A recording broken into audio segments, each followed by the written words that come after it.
dahsyat. Haleluya.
Bersukacita pagi hari ini, amin. Saudara kasih salam samping kiri kanan, katakan selamat Natal, Tuhan Yesus memberkati.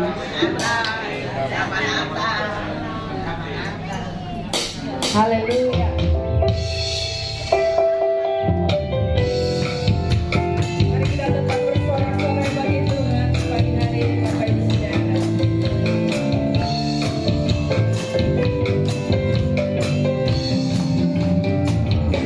Feliz Navidad, amén.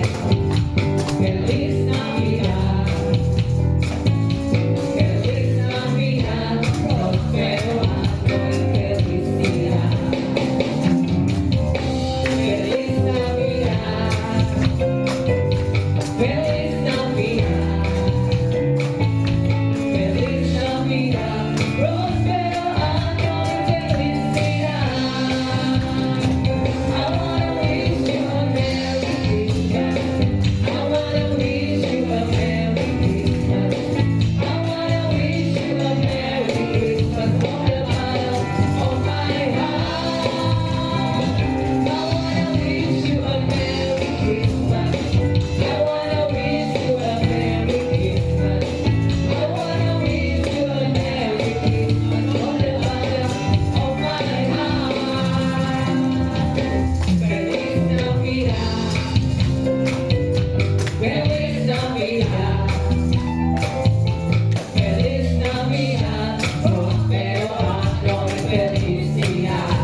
hati Tuhan. Baik Bapak Ibu Saudara, seperti yang saya infokan di minggu yang lalu, kalau pagi hari ini kita akan memberikan persembahan kita untuk persembahan palungan. Bapak Ibu Saudara, di depan sudah ada amplop dibagikan. Bapak Ibu Saudara boleh mempersiapkan persembahan palungannya. Persembahan palungan adalah sebagai ucapan syukur kita, sudah setahun ini Tuhan sudah pelihara kehidupan kita. Kita percaya bahwa sampai hari ini kita ada itu semua karena anugerah Tuhan. Dan kita mau memberi yang terbaik untuk kemuliaan bagi nama Tuhan. Sebelumnya mari kita berdoa bersama-sama Bapak Ibu Saudara. Tuhan Yesus, sebagai ungkapan syukur kami untuk pemeliharaan Tuhan setahun lagi dalam kehidupan kami. Sepanjang tahun ini Tuhan sudah memberkati kami Tuhan. Dan saatnya kami akan memberikan yang terbaik Tuhan. Tuhan, kami tahu bahwa ini tidak sebanding dengan yang Tuhan berikan bagi kami. Tapi kami mau beri yang terbaik Tuhan dari apa yang kami punya untuk mengucap syukur buat kebaikan Tuhan. Di dalam nama Yesus kami siap memberi dengan sukacita. Haleluya. Amin. Bapak Ibu Saudara boleh membawa persembahan palungan Bapak Ibu Saudara. Sudah ada kotak palungan yang disediakan di sebelah sini.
aja. Penasehat ajaib.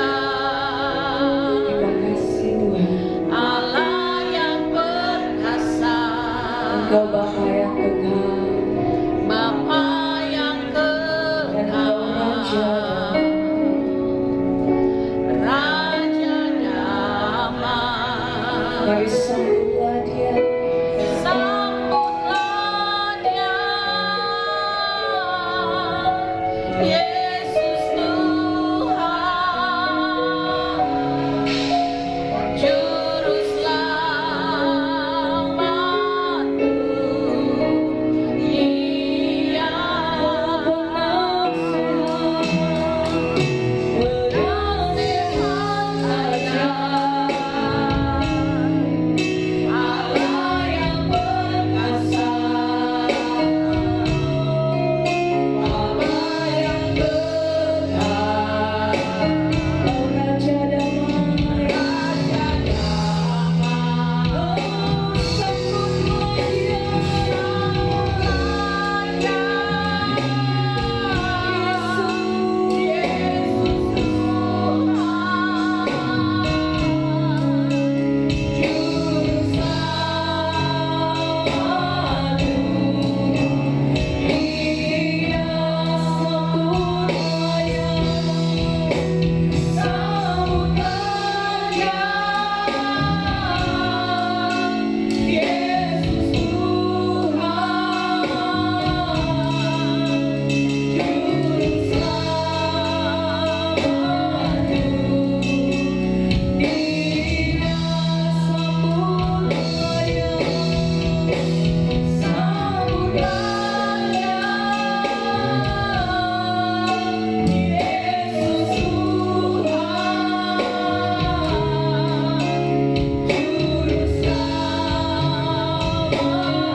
Mari sembah Dia Bapak Ibu Saudara.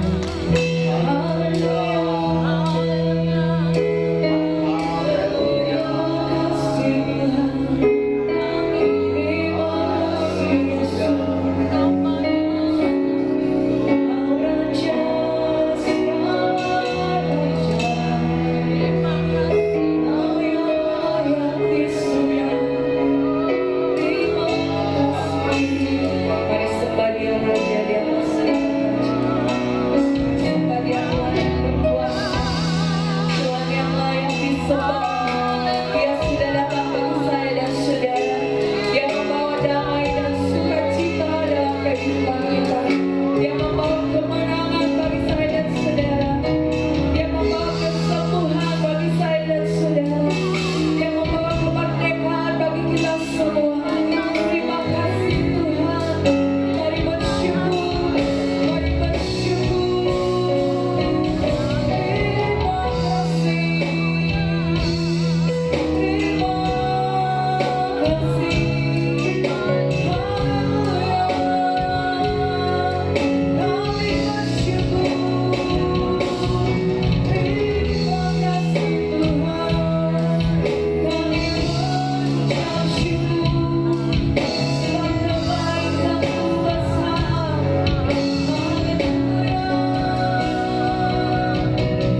segala raja. Shikaya lalalaba, shikata kaya lalalaba, shikia lalalala. Haleluya. Haleluya. Terima kasih Tuhan Yesus. Terima kasih Bapa.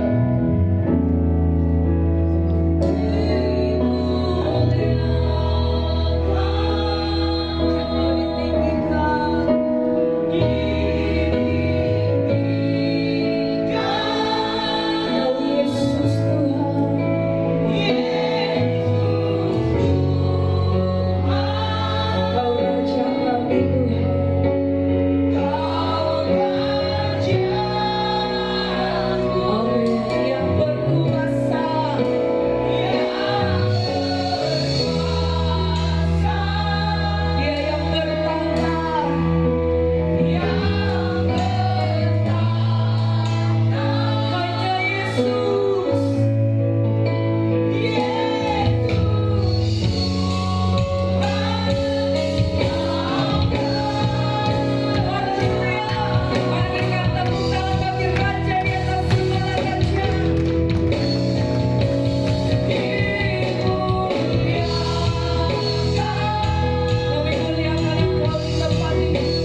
raja atas hidup kami. Engkau penolong yang ajaib, penasihat yang ajaib, tabi yang ajaib. Bahkan pertolonganmu tak pernah terlambat sudah tipu bagi kami. Selalu baru, engkau juru selamat kami, penebus kami, engkau terang dan garam dunia bagi seluruh umatmu. Terima kasih Tuhan. Hamba percaya Roh Kudus, Kau ada di tengah-tengah kami, karena Kau bersemayam di atas puji-pujian umatmu. Biarlah itu menjadi dupa yang harum di hadapanmu, menyenangkan hatimu. Dan tiba saatnya Tuhan, kami merindukan kebenaran firman-Mu. Mari Tuhan, urapi setiap umat-Mu, ampuni dosa kesalahan terlebih dahulu, sehingga kami layak untuk menerima berkat kebenaran firman-Mu. Urapi setiap kami Tuhan, biarlah Kau berikan kami telinga sebagai seorang murid, hati sebagai seorang hamba yang mau tenang untuk menerima berkat kebenaran firman. Urapi hamba-Mu secara khusus, pakai mulut bibir hamba-Mu hanya untuk menyampaikan isi hati-Mu. Dan hamba-Mu bersembunyi di balik jubah-Mu, biarlah Kau berkata-kata.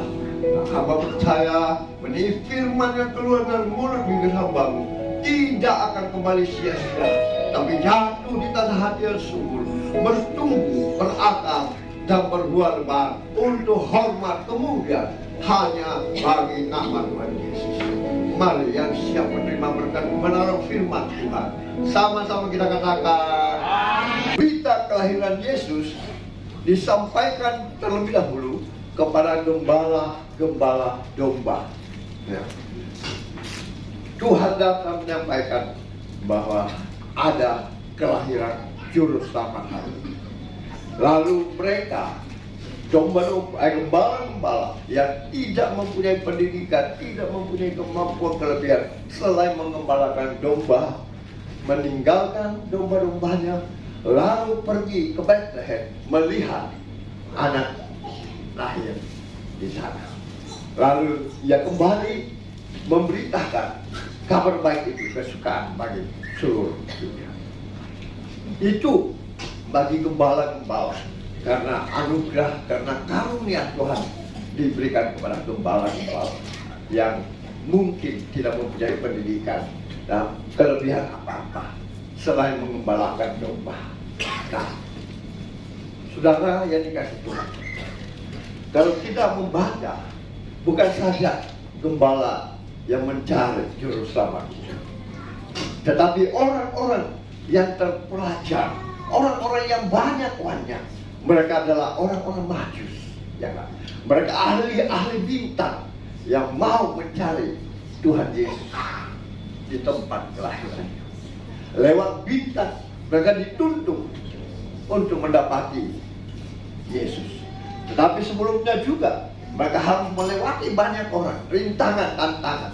Ya, ada Herodes yang pura-pura menjadi orang baik.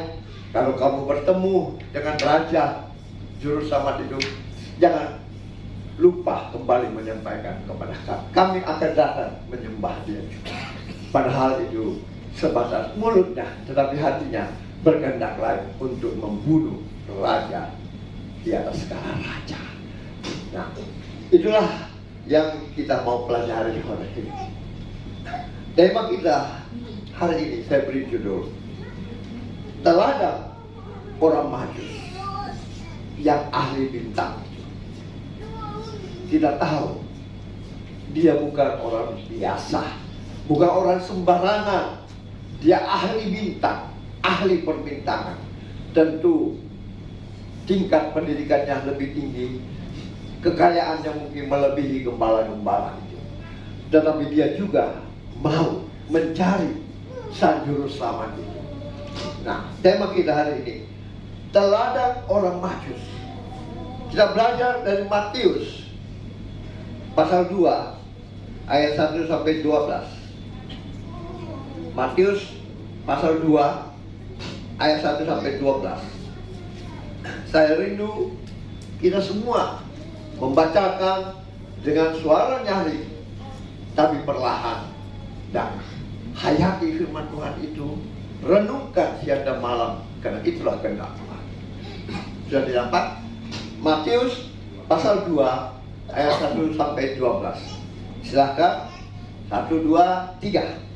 Sudah Yesus dilahirkan di Betlehem, tanah Libya, pada sahabat kerajaan datanglah orang-orang dari timur ke Yerusalem dan bertanya-tanya, manakah dia raja orang Yahudi yang baru dilahirkan itu? Kami melihat bintangnya di timur dan kami datang untuk menyambutnya. Ketika raja Herodes mendengar hal itu, terkejutlah ia bersuka-suka di Yerusalem.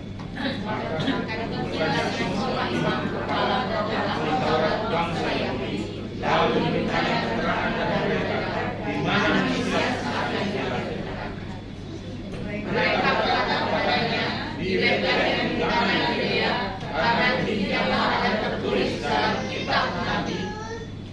Dan kamu Betlehem tanah Yehuda, engkau sekalipun bukanlah yang terkecil di antara mereka yang memerintahi umat. Karena daripada mula akan bangkit seorang pemimpin yang akan membalakan umatku Israel. Lalu dengan diam-diam Herodes memanggil orang-orang najis itu dan dengan teliti bertanya kepada mereka, bila mana bintang apa.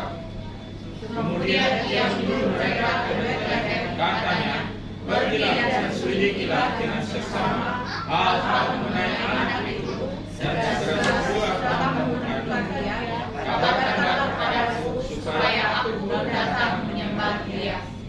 Setelah mendengar kata-kata raja itu, berangkatlah mereka dan melihatlah bintang yang mereka lihat dari timur itu mendahului mereka hingga tiba dan berhenti di atas tempat di mana anak itu berada. Ketika mereka melihat bintang itu, sangat bersukacitalah mereka. Maka masuklah mereka ke dalam rumah itu dan melihat anak itu bersama Maria, ibunya, lalu menyembah dia. Mereka membuka tempat tata bedanya dan mempersembahkan persembahan kepadanya, yaitu emas, kemenyan, dan mur. Dan diperingatkan dalam mimpi supaya jangan kembali kepada Herodes. Maka pulanglah mereka dengan dirinya melalui jalan lain. Amin. Nah, tema kita hari ini teladan orang Majus atau ahli bintang. Pembahasan kita terambil dari ayat 11. Ya. Maka masuklah mereka ke dalam rumah itu dan melihat anak itu bersama Maria ibunya, lalu sujud menyembah dia. Mereka pun membuka tempat harta bendanya dan mempersembahkan persembahan kepadanya, yaitu emas, kemenyan, dan mur.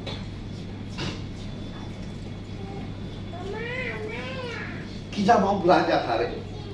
Jangan kita sejak dulu sampai sekarang jadi orang Kristen yang biasa-biasa saja merayakan secara seremoni Natal. Kita tidak tahu apa yang harus kita lakukan di hari yang berbahagia ini, di hari keselamatan yang terjadi bagi dunia ini, bagi kita semua, khususnya umat Kristen.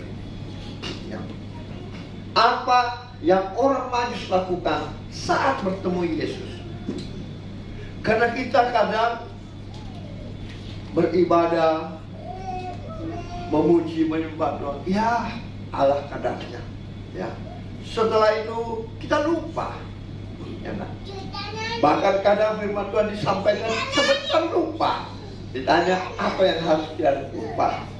Nah, itu kenapa kita menjadi orang Kristen yang hanya nama di KTP, tapi kehidupan kita sesungguhnya belum menjadi orang Kristen.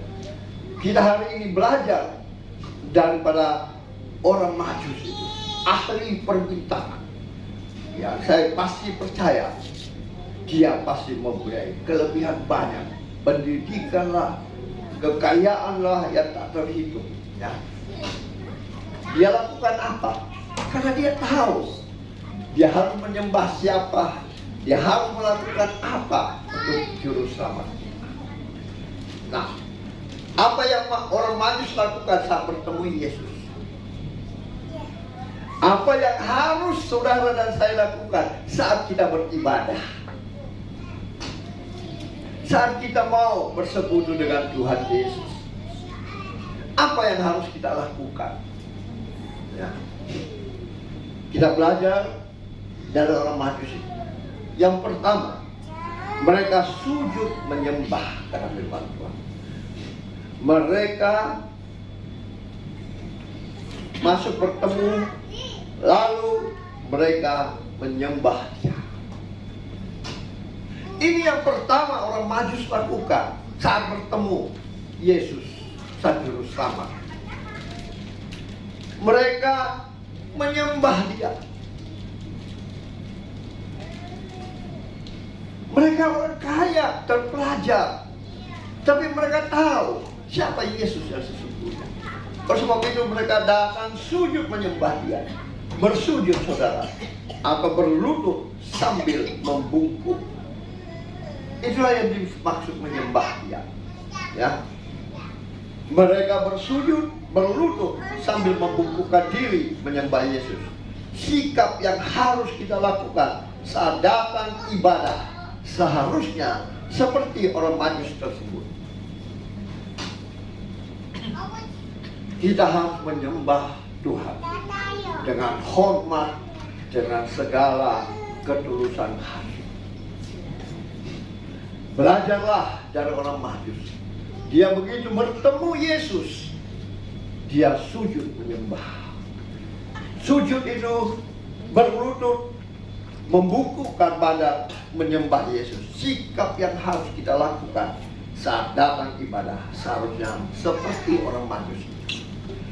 Harus menghormati Yesus Kristus, menyembah Dia, jangan berbisik-bisik, jangan mondar-mandir, bahkan bermain-main. Itulah namanya kita sujud menyembah.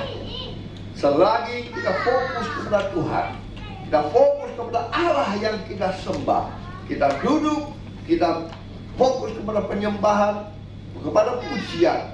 Kenapa? Dia hadir di atas pujian penyembahan, teman. Amin.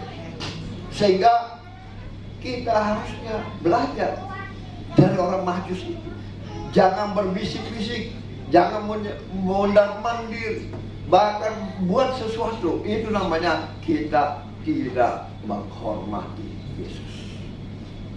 Kita katakan Yesus itu Sang Juru Selamat, penolong yang ajaib, penyembuh yang ajaib, penghibur yang ajaib, luar biasa, raja di atas segala raja. Tetapi kita datang memenuhi Dia asal-asalan saja. Makanya hari ini kita mau belajar merubah sejak hari ini dan tahun-tahun selanjutnya. Kita datang menyembah Dia dengan hati yang bersujud di hadapan-Nya, dengan hormat penuh kepada Sang Juru Selamat. Itulah yang dilakukan orang Majus. Yang pertama dia bertemu Yesus, dia sujud menyembah Dia. Adakah kerinduan kita untuk datang kepadanya, untuk datang sujud menyembah Dia, untuk menaikkan pujian penyembahan kita? Karena Dia senang dipuji dan disembah. Ya. Jadi jangan kita datang beribadah sejak dulu sampai sekarang, ya gitu-gitu aja, ya. Tidak ada hormat kepada sang raja kita, tidak ada penyembahan, tidak ada sujud. Padahal Dia senang sekali dipuji dan disembah, karena Dia layak terima segala hormat, pujian dan kemuliaan bagi Dia selama-lamanya. Amin. Maukah hari ini, sejak kita keluar dari tempat ini, dimanapun kita datang, setiap minggu, setiap hari, kita berdoa dan bersujud menyembah Dia. Amin. Kita belajar daripada orang Majus ini. Ya. Bayangkan begitu jauh dia mencari untuk hanya mau bertemu Yesus dan menyembah Dia. Dia tidak naik mobil, ya enggak? Dulu keadaan itu hanya naik jalan kaki atau naik unta. Ya. Kenapa? Dia tahu yang lahir itu bukan orang biasa, tapi juru selamat yang menyelamatkan umatnya.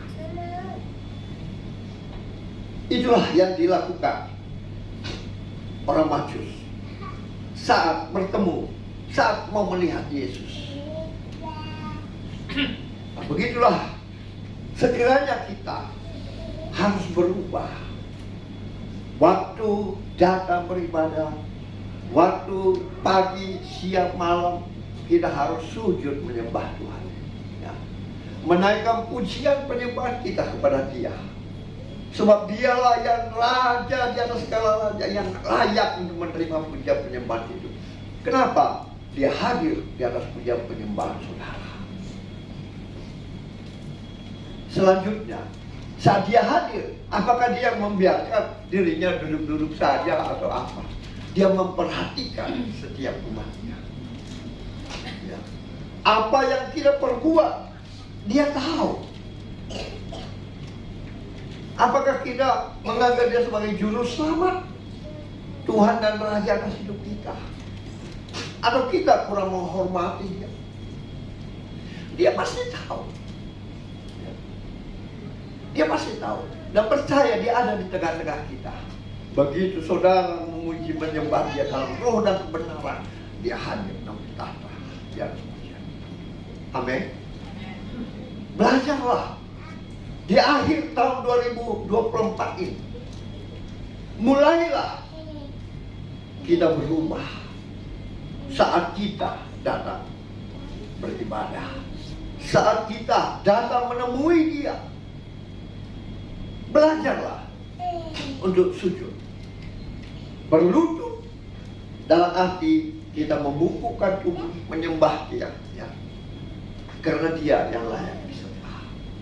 Siapakah kita? Tidak ada apa-apanya. Tidak ada apa-apanya. Ya. Saudara, kalau Dia tidak mau kita ada di dunia ini, sekejap saja, detik ini, mungkin saat ini saya berdiri, saya bisa menghapuskan apa saya katakan. Karena kepunyaan Dia. Jangan kita bangga.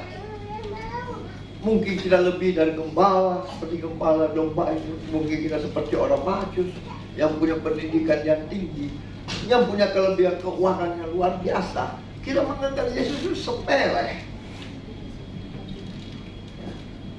Oh, sebab itu mari belajar dari orang Majus ini. Sejak akhir tahun 2024, mulailah datang beribadah dengan sujud menyembah Dia, menaikkan pujian. Jangan bermain-main, berjalan, berbisik-bisik, main segala macam HP. Dia tahu, sebab Dia hadir. Dan Dia tahu apa yang saudara lakukan saat ini. Ya. Itu hal yang pertama yang harus kita lakukan. Kita harus belajar berubah menyembah Yesus. Amin. Kalau hari ini belum ada, minta Tuhan, ampuni saya Tuhan. Ubah hati. Sentuh hatiku, ubah hidupku menjadi seperti yang Tuhan inginkan. Amin. Berdiam. Tidak usah tegar. Amin. Amin. Puji Tuhan, beri kemuliaan yang mulia. Saudara mau berubah? Yang kedua, yang pertama, dia begitu melihat Yesus, dia sujud menyembah, membungkukkan badannya, berlutut. Yang kedua, apa yang dia lakukan? Yang kedua, dia membuka tempat harta benda mereka dan memberikan persembahan yang terbaik kepadanya. Yaitu apa? Emas, kemenyan, dan mur. Dia membuka tempat harta benda dia dan memberikan persembahan yang terbaik kepada Dia.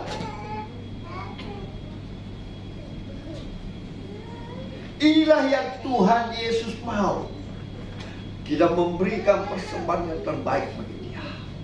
Lewat pujian, lewat apa saja yang Dia berikan bagi kita. Emas berbicara apa? Emas berbicara logam mulia, ya.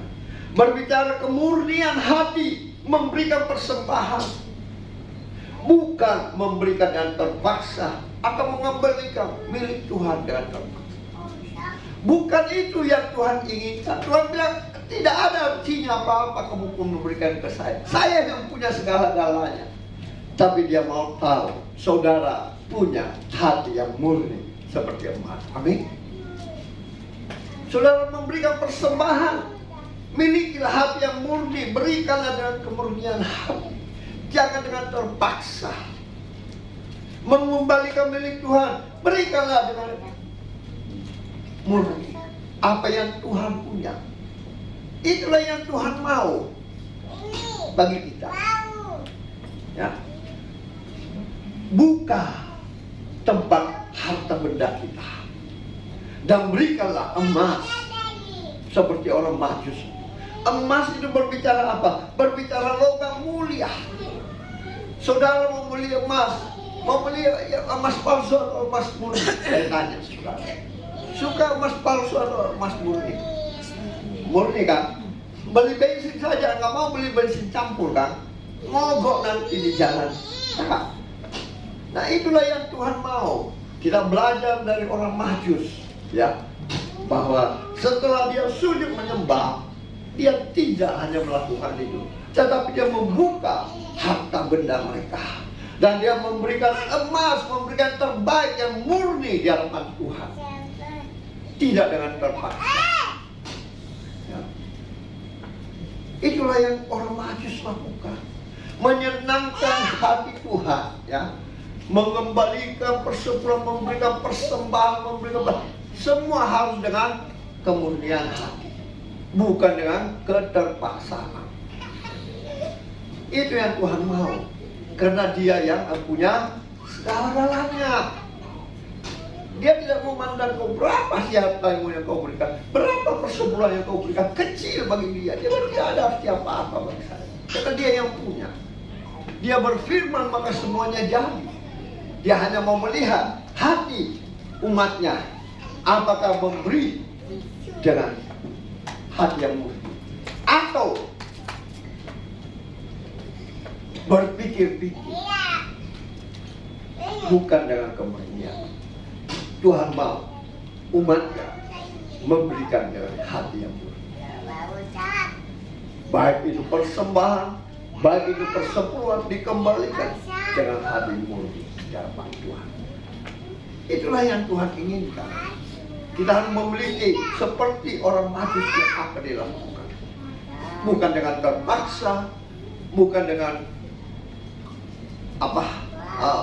menahan-nahan sebagian yang Tuhan berikan kepada kita. Sebab itu kita tidak menghormati.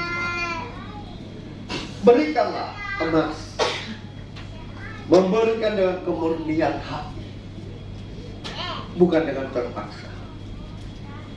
Kemenyan berbicara apa? Kemenyan itulah dupa sebagai persembahan yang berbau harum.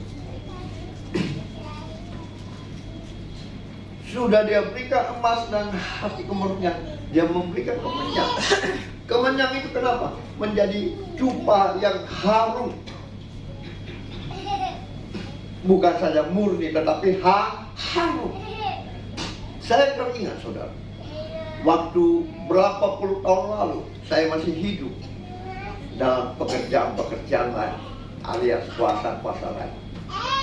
Setiap hari Kamis saya akan membakar dupa dan memberikan kemenyan. Saat saya mempersembahkan dupa dan kemenyan, maka saya akan melihat roh berupa asap yang putih datang masuk saya. Begitulah Yesus. Dia mau disenangkan lewat apa? Dupa yang berbau harum. Oleh sebab itu, belajarlah jemaat GBI Anugerah Makassar. Jangan datang beribadah, berbisik-bisik main-main, menjalan-jalan mondar-mandir, tapi fokuslah kepada Tuhan. sujud menyembah kepada Dia, dan buka tempat harta benda, berikan yang murni dengan senang hati, dengan yang berbau harum. Kemenyan itu berbicara bau yang harum. Saya ingat sekali setiap hari Kamis Tur, berapa puluh tahun lalu, sebelum Tuhan mengasihi saya, sebelum Tuhan menjamah saya, itulah yang saya lakukan setiap hari Kamis. Begitu saya membakar kemenyan, mengasihi, maka saya melihat seperti awan datang dan berbau harum dan masuk ke dalam saya. Seperti itulah yang Tuhan kehendaki, supaya Dia hadir di dalam kehidupan kita. Amin. Berikanlah yang berbau harum, menyenangkan hatinya, pasti Dia hadir. Maka Dia berkata, aku bersemayam di atas puji-pujian umatku. Itulah yang harus kita lakukan. Dan ubah prinsip kita. Mungkin sejak lahir kita ikut beribadah, sejak lahir bahkan baru kita bertobat, kita masih beribadah asal secara seremoni. Kita melayani, ya biasa-biasa saja. Tidak terlebih dahulu berdoa, sujud menyembah. Tuhan, apa yang Tuhan ingin saya sampaikan, apa yang Tuhan ingin saya perbuat, biarlah semua itu dari Tuhan dan untuk Tuhan. Nama Tuhan dimuliakan. Itu yang perlu kita lakukan. Baik pengerja, hamba Tuhan, pendeta, WR, singers, jemaat, dan sekarang harus itu yang lakukan. Ya. Bukan asal-asalan. Kenapa banyak orang begitu? Karena seperti begitulah, ya, mereka yang sudah biasa mau firman hanya mengingat disuruh ya datang ya biar hari ini dipanggil hari ini jadi. Ya. Maaf, seperti itu yang waktu Natal lalu ada seorang hamba Tuhan yang punya pelayanan yang sudah lama, saudara. Dan dia tiba-tiba masuk di sini dan bertanya kepada saya, Pak, saya mau menyampaikan firman Tuhan. Bayangkan, mungkin karena dia pendidikan tinggi, mungkin karena firman Tuhan dari kejadian sampai wahyu di luar pikiran, tapi bukan bertanya kepada Tuhan. Apa yang saya jawab? Minta maaf, Pak.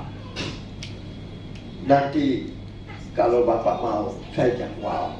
Karena jadwal ini sudah kami lakukan sebulan sebelumnya. Jadi kenapa? Untuk apa? Itulah gunanya.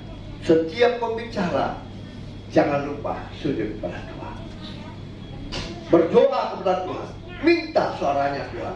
Apa yang Tuhan ingin disampaikan, apa yang Tuhan ingin kita perbuat bagi jemaat, itulah yang kita harus lakukan. Nah, saya bilang, kalaupun sepertinya saya punya jadwal, Pak, nggak masalah. Ya saya akan ke Amerika ini besok. Ya, Bapak kalau kembali, oke, saya akan jadwal asal Bapak beritahu saya. Karena gereja GBI Anugerah Makassar dipakai Tuhan, bukan sembarangan. Amin. Gereja GBI Makassar dipakai Tuhan untuk membawa jiwa-jiwa kepada kebenaran dan hidup.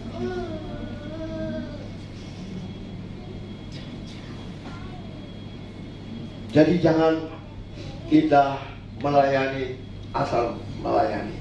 Apalagi kalau kita sudah hafal firman Tuhan itu dari wahyu sampai kejadian. Melayani Tuhan harus sujud menyembah Tuhan, datang ke hadiratnya, memohon apa yang Tuhan ingin, bisikan ke dalam telinga, nyatakan dalam kelihatan Tuhan apa yang hendak kami kerjakan. Dan bukan saya enaknya, ya. Secara seremoni, secara kebiasaan kita nggak begitu. Melayani Tuhan bukan begitu.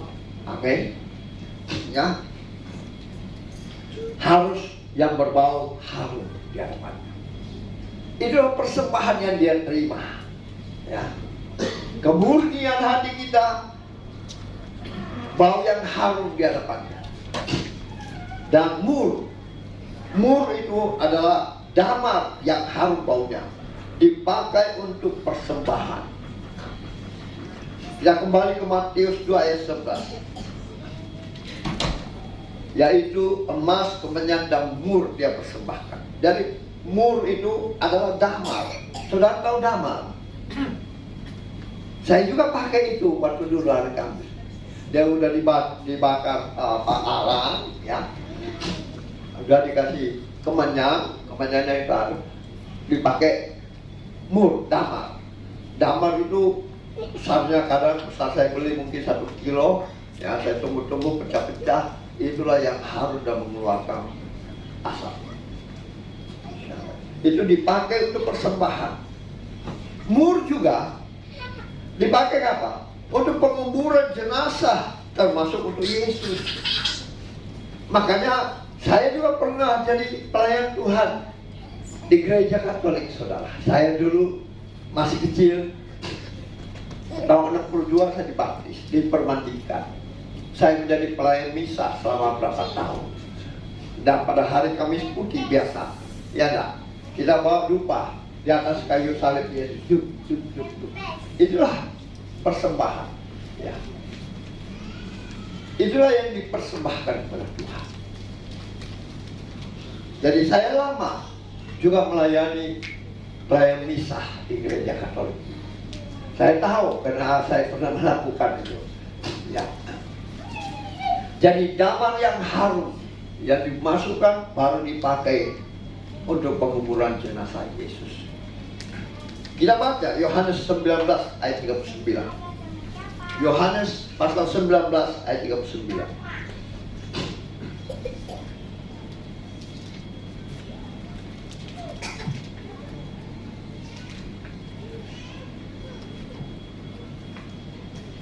Juga Nikodemus datang ke situ. Dialah yang mula-mula datang waktu malam kepada Yesus, yang membawa campuran minyak mur dengan minyak gaharu kira-kira 50 kali beratnya, saat dia mau menurunkan Yesus dari kayu salib. Jadi mur juga itu berbicara bau harum yang menyenangkan dan dipakai saat penguburan, ya, penguburan Yesus, persiapan. Kenapa? Itulah yang Tuhan mau sebagai persiapan tempat tinggal kita di surga.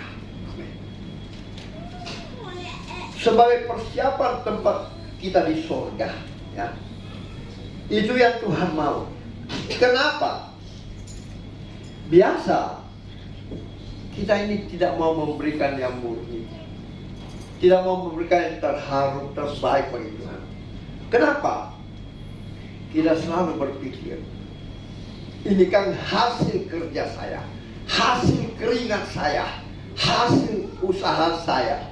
Saya mau berkata hari ini, menyaksikan puasa. Kalau kita berbicara begitu sebagai orang percaya, kita keliru, saudara. Saya dulu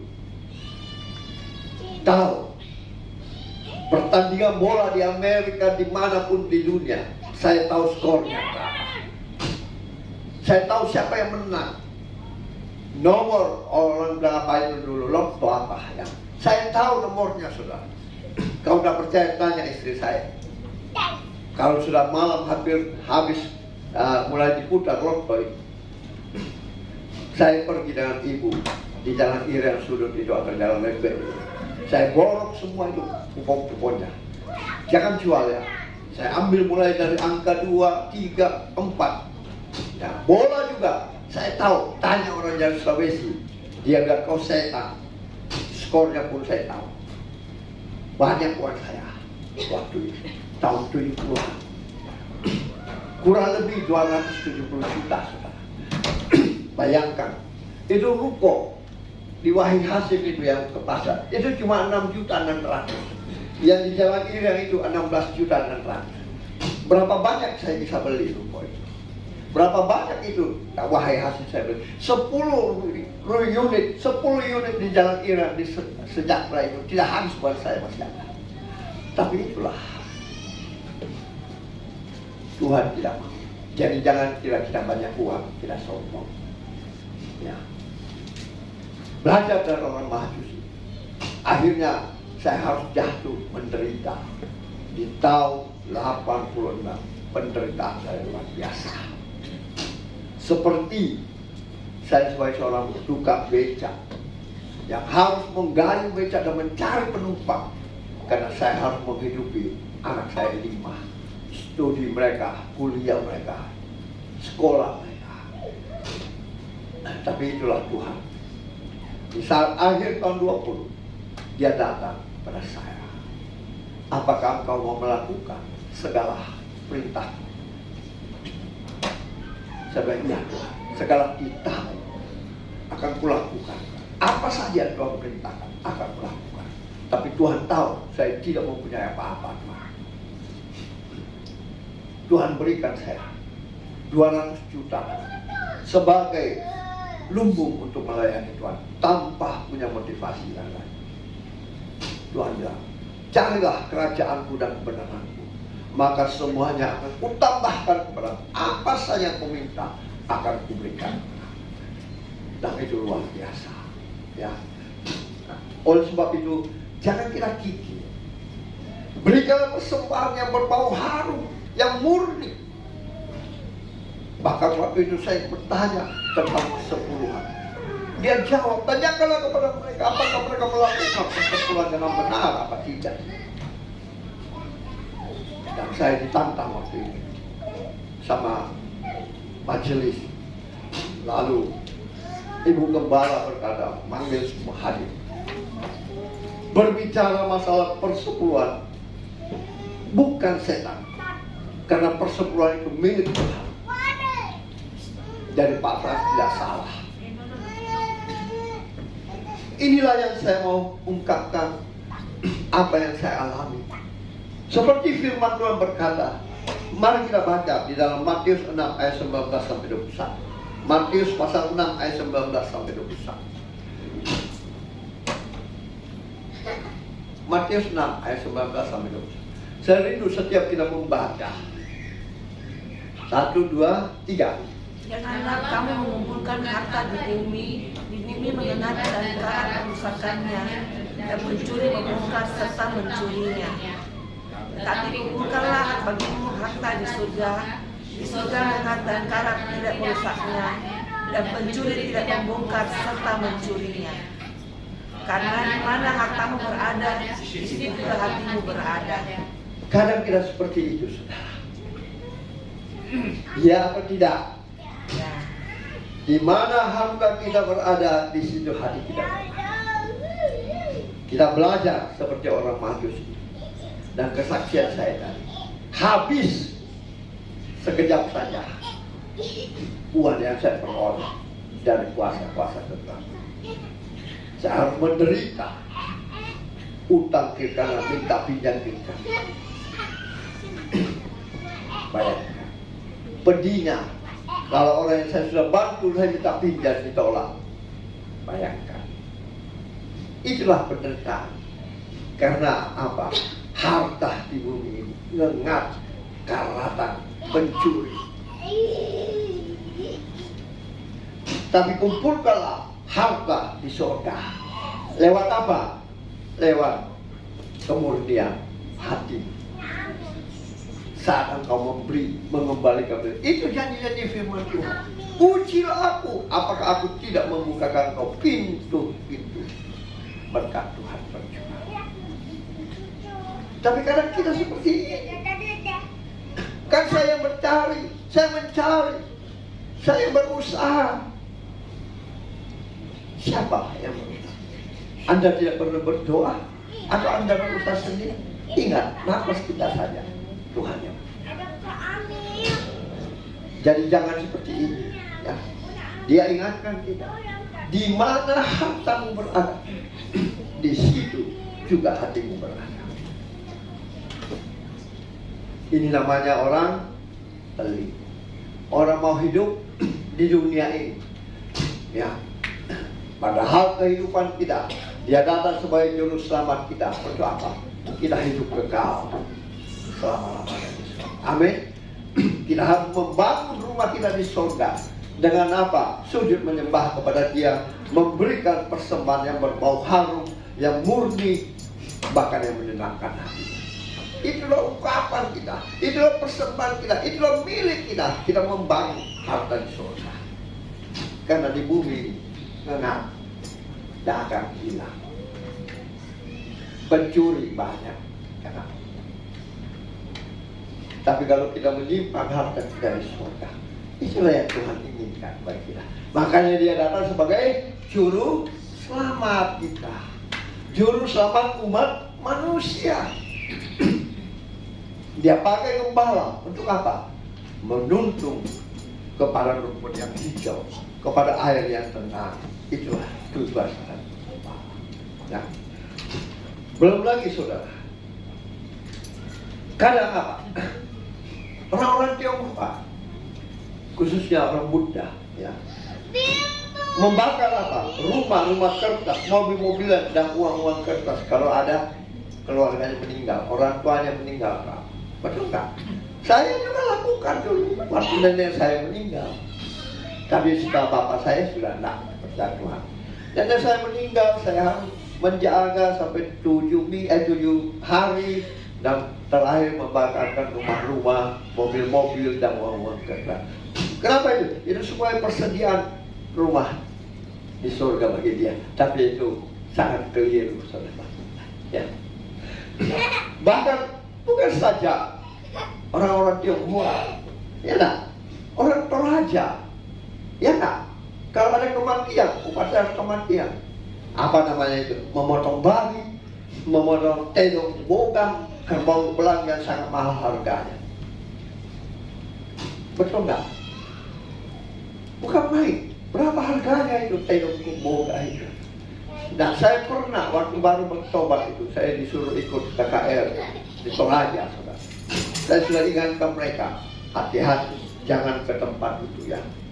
Tapi ada jemaat Tuhan itu yang menganggap remeh karena memang dia orang dari Toraja, dia ke sana, saya di hotel. Akhirnya apa? Dia tidak pulang, saudara. Di mana ini sudah dia 10 lewat? Kita mulai cari dia. Iya, dia kerasukan, saudara. Ya.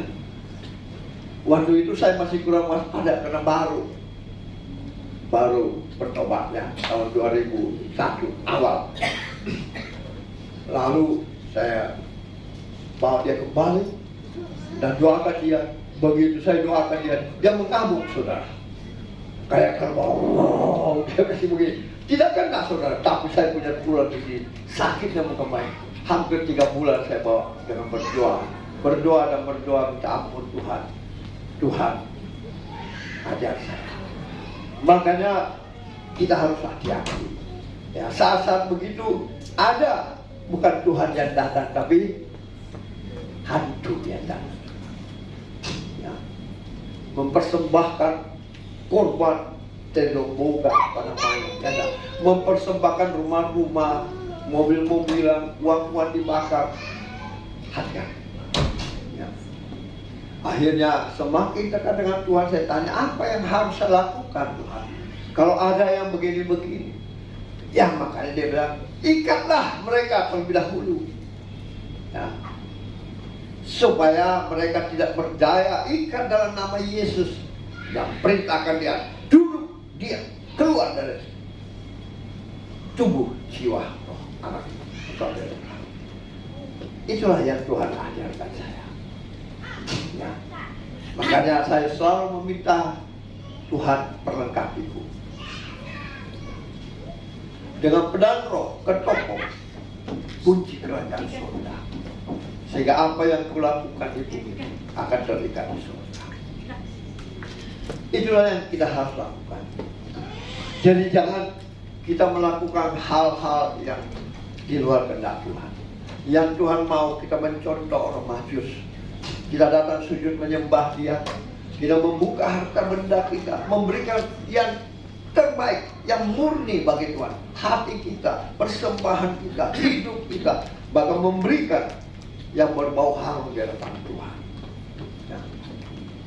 Sebagai apa? Semua persiapan kita untuk tempat tinggal kita di surga. Amin. Karena di bumi ini dengar pencuri banyak, saya akan menghilangkan semua. Seperti itu, Tuhan. Ya.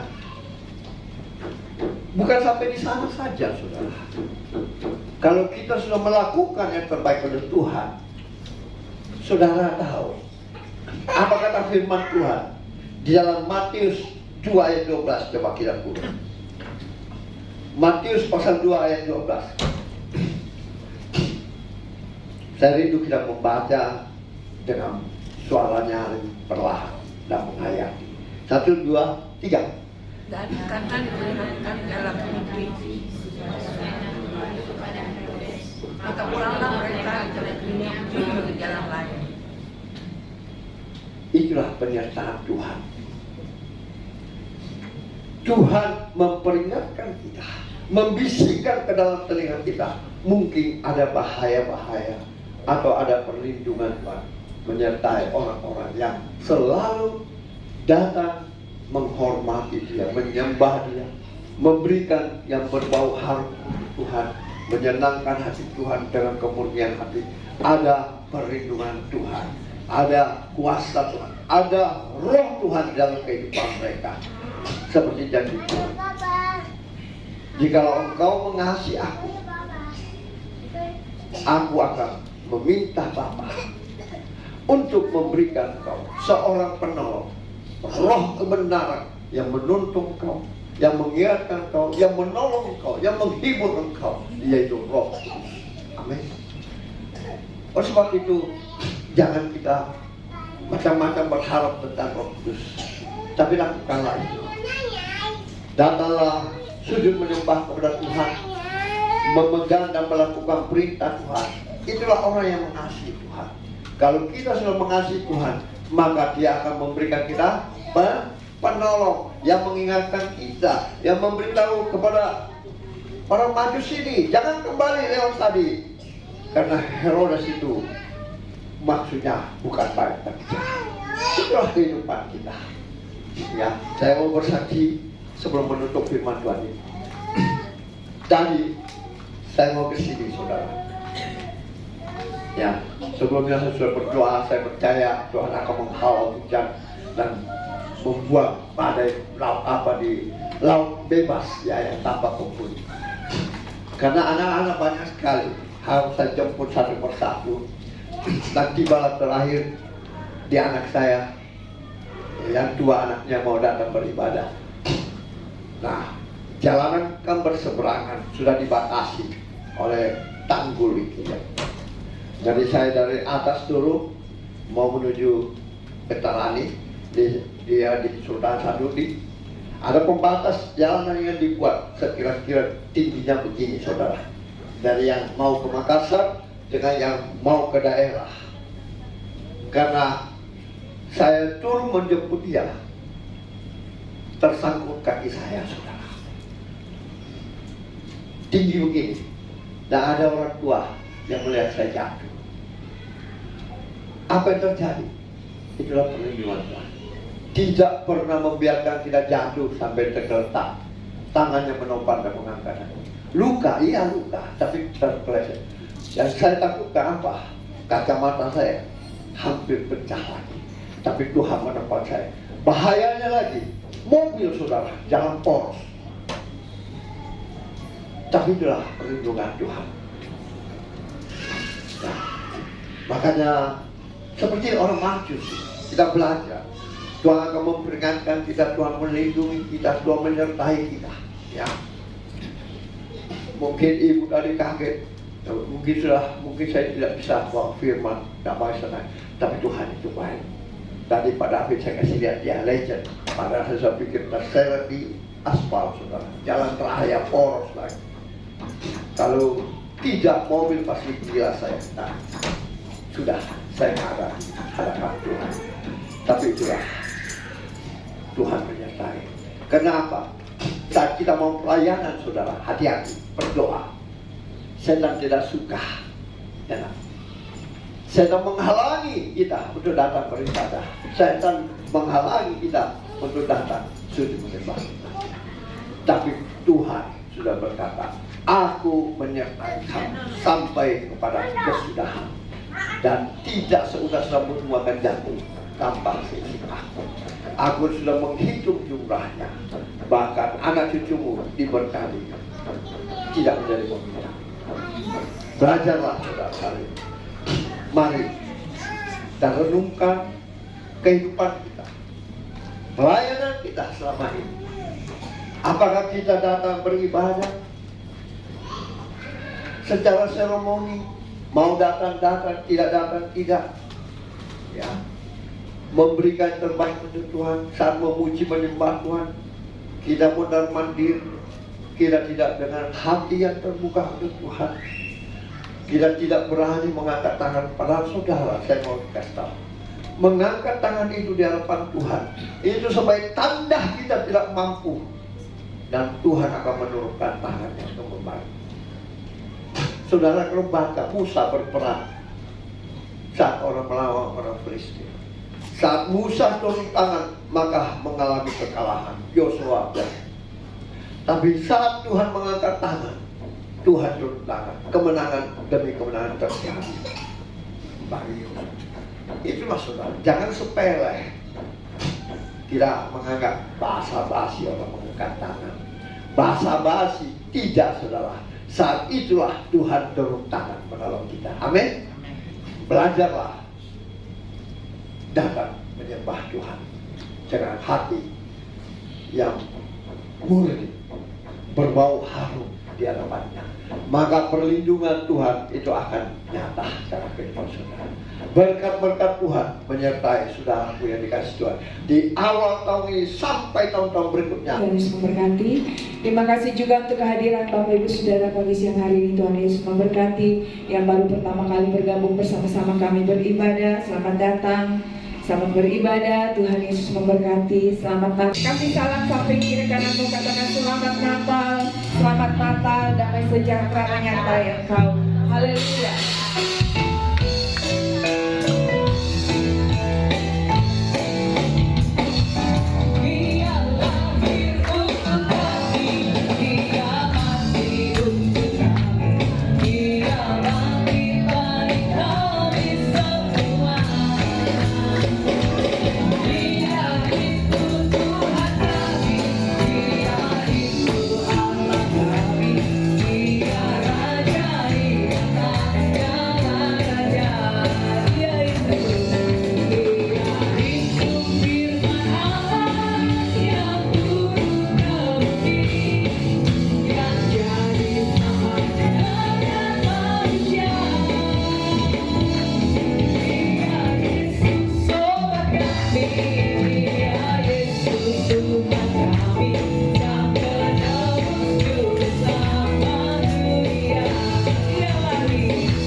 Dikasihi Tuhan, Angkat iman percayamu untuk menerima berkat Tuhan dengan mengangkat kedua belah tanganmu ke hadapannya.